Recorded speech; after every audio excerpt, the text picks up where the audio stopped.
Oh, E.T.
Good morning, Brett. How are you?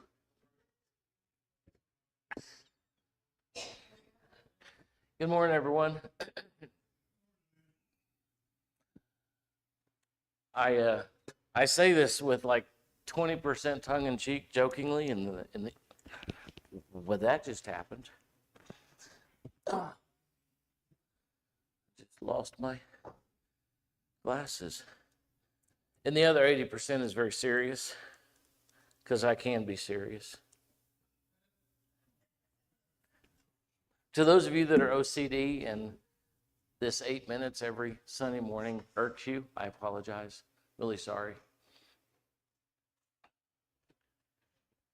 Now, the apology is not going to change anything, because we're going to, as I've said before, I just enjoy watching people visit and connect.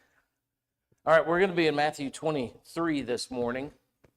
And depending upon how far we get in this, we will be in 24 next Sunday, which is kind of where we've been going to, is 24 and trying to explain that.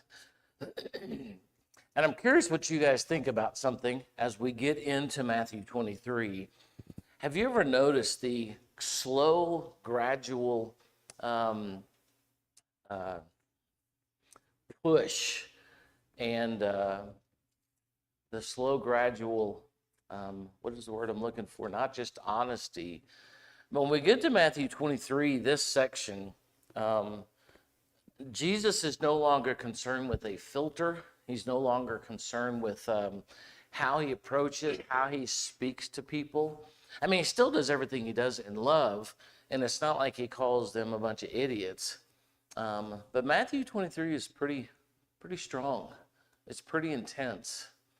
It's as if you've finally had enough from your kids and you really kind of come down hard on them. And as we get to this chapter and we start walking through this, and I've asked this a couple of months ago, do you see Jesus, whenever you think of Jesus, do you typically see him this way as we walk through these verses? And obviously he's speaking to, he's saying to the crowds and his disciples, but he's speaking specifically about the Jewish leadership.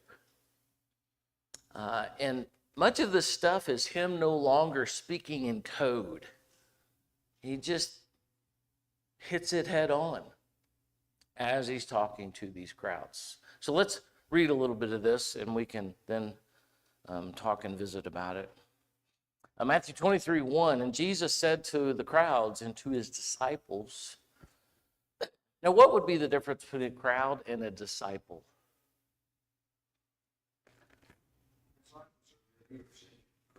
Okay. And what's the difference between a disciple and an apostle?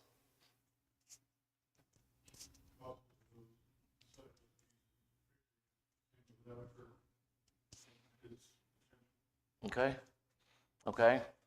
I was very proud of myself about 20 years ago when I came up with this in my own head. A disciple is automatically an apostle, but just because you're an apostle doesn't mean. I got it messed up. Now I messed it up. I haven't said it in a while. If you're an apostle, you're automatically a disciple. Just because you're a disciple doesn't mean you're an apostle. Thank you, Ty. Ty's got me covered today. So he speaks both to the disciples, which obviously includes apostles, and just to the general crowds of people. And obviously, crowds are generally not referring to the Jewish leaders because he's gonna highlight them pretty intently. The teachers of the law and the Pharisees. And it's kind of strange that some translations, when I went to look at this word, it should be the word scribes as opposed to teachers of the law. Apparently, they're the same thing. So those of you that have your Bible tools with you, you can look into that if you choose to. The teachers of the law and the Pharisees sit in Moses' seat. So you must be careful to do everything they tell you, but do not do what they what? Do not do what they do. But they do not practice what they preach. So with this lesson coming out of the gate, as Jesus starts this section, what is his intent, his tenor, his attitude, all of those things? What does Jesus automatically hit with the Jewish leadership?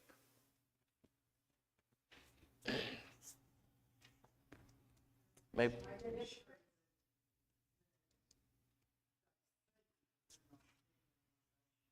Okay. Right. Teresa? I just find that both very curious and very interesting that out of the gate, the Jewish leadership, and where does Jesus say that they sit? Where is their place of dwelling? In Moses' seat. So they sit at Moses' seat. He's going to, here in a little bit, talk about the clothing they wear, how they present themselves. But he begins out of the gate by saying, just so you know, these guys are hypocrites.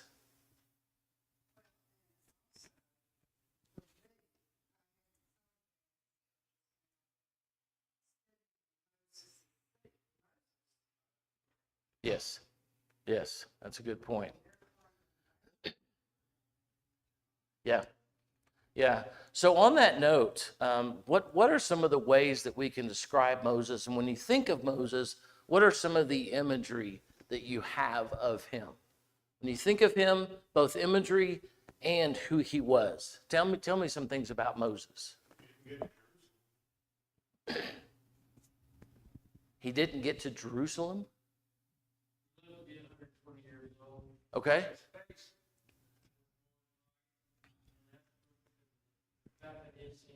Right. Right. He basically, I would say, was a coward at first. Okay.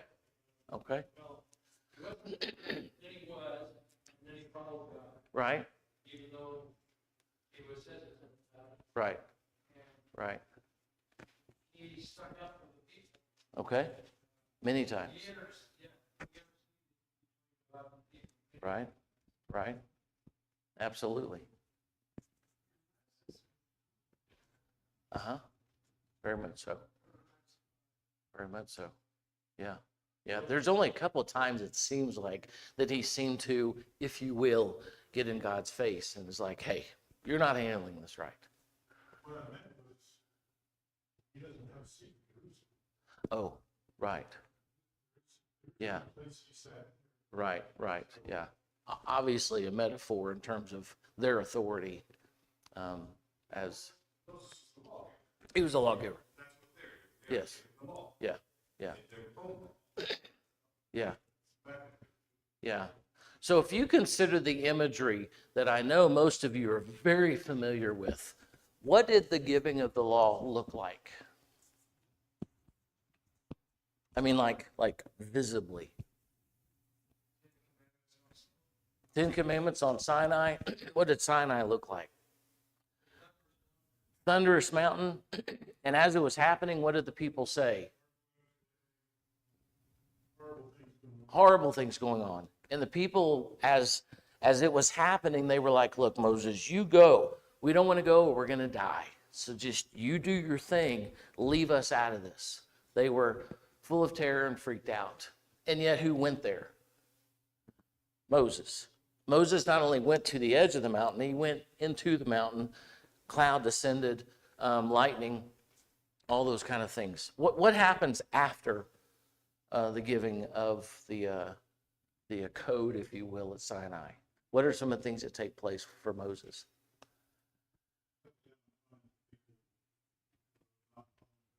Okay. Yeah. Does the whole drinking of the gold? Yeah, Ty. Yeah. Right. Right. Right. Which is if you have any interest in this, it's a really, really interesting study as to Moses not getting to go, but Israel ultimately being in the promised land because of the thing that he did with the rock. Yeah. But he also was so lucky. He didn't get to go on the land. He got water to the desert. No, all kidding aside, it's a really interesting study to watch how God operated within that. What he did and where he doesn't get to go, but all the things that he did in terms of their like Christ-like kind of leader. Anything else about Moses that's not just a general fact, but something that strikes you as interesting about him? He was very patient. Very what? Very patient. Yes. Yes. Very much so. Minus the rock. Released him from captivity. He was the one that went before Pharaoh, a place that obviously for 40 years he was very familiar with. And really, really interesting study number 2 is as he's raised there, and then he goes to Midian and comes back, and all the dynamics of that. And then the Passover was over there. Yes. Moses released him. Yes. Yes. And in him being the forerunner, the front runner, the mouthpiece, well, not technically the mouthpiece, but the face of all of those things. And so at this time, how was Moses viewed and seen? What was the perspective about him? He was a giver of the law, God's representative, father of the nation, He was a lot of things to them.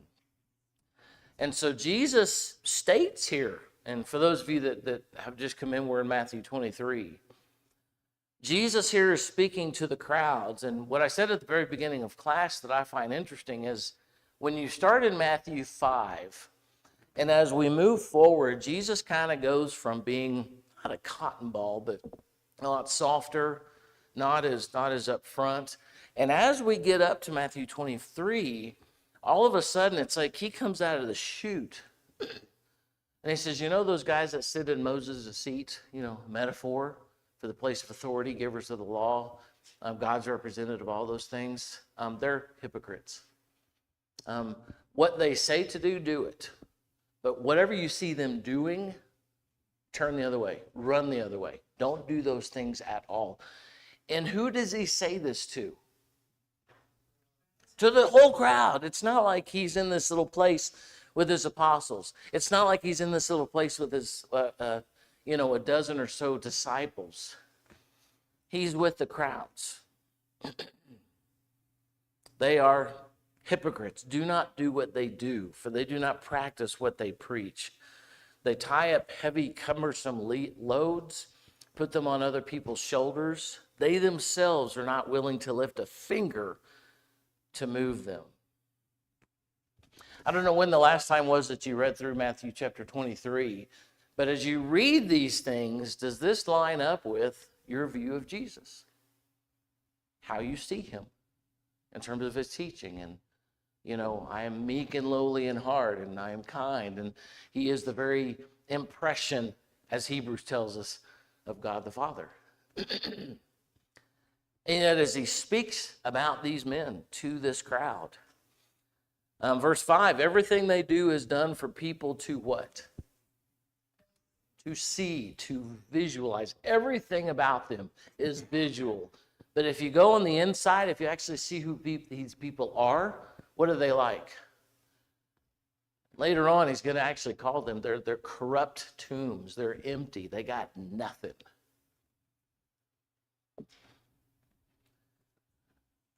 I know you guys know all this stuff that I'm saying, but if you could visualize this rabbi from Nazareth who has been doing miracles, been doing exorcisms, all of the things that he's been a part of. And every time he seems to get with the Jewish leaders, there's head bumping. There's trying to be entrapment. And as he walks through this stuff, and again, remember, he's not Jesus yet, as we think of him. The resurrected Jesus, the founder of the church. He's not any of those things yet. He is a rabbi from Nazareth who his teachings are different, and he's done miraculous things. And he's told them maybe 8, 9 times by now that he's going to die.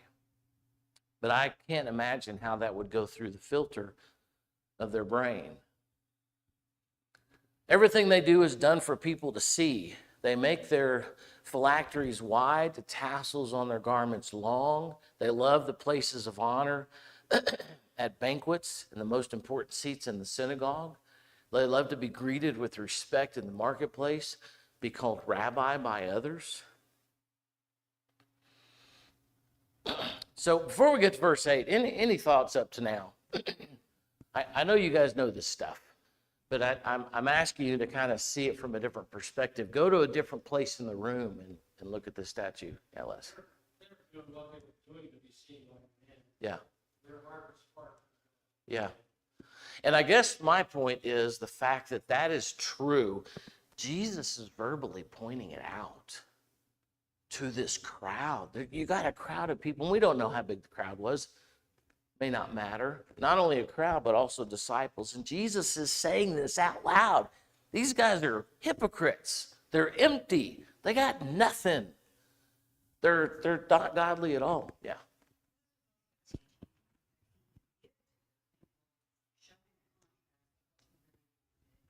Yeah, yeah, yeah.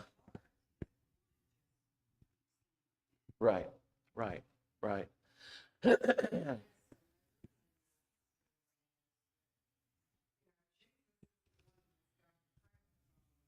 Yeah, True, true.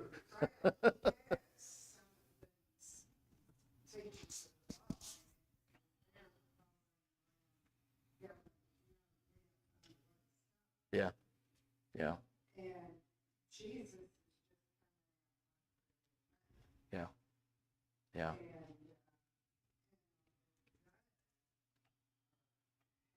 showed yes, that direct. yeah, yeah, And yeah, I think sometimes we confuse being humble with being timid. yeah, yeah, Christ was Yeah. still humble, but he was speaking the truth, yeah, and he wasn't afraid to do that. right. Ever. Yeah, yeah, very true. Also, notice that some of the things that he says here have been said in other places. They do things for people to see. If you go back to Matthew chapter 6, with both the giving, the fasting, and the praying, it literally says the hypocrites, they do this to be seen. You know, they pray out in public. When they give alms, they want it to make a loud noise. Whenever they fast, they want you to know that they're fasting. So everything is about seeing. And then Jesus comes back with, when you pray, go where? Go into your closet. When you give, don't let your right hand know what your left hand is doing. When you fast, make sure you put oil in your face. Wash your face. Don't look like you're fasting, because all three of these are for God's glory, for you to do for God's honor, not to be seen by men. This stuff that they do is done to be seen of people.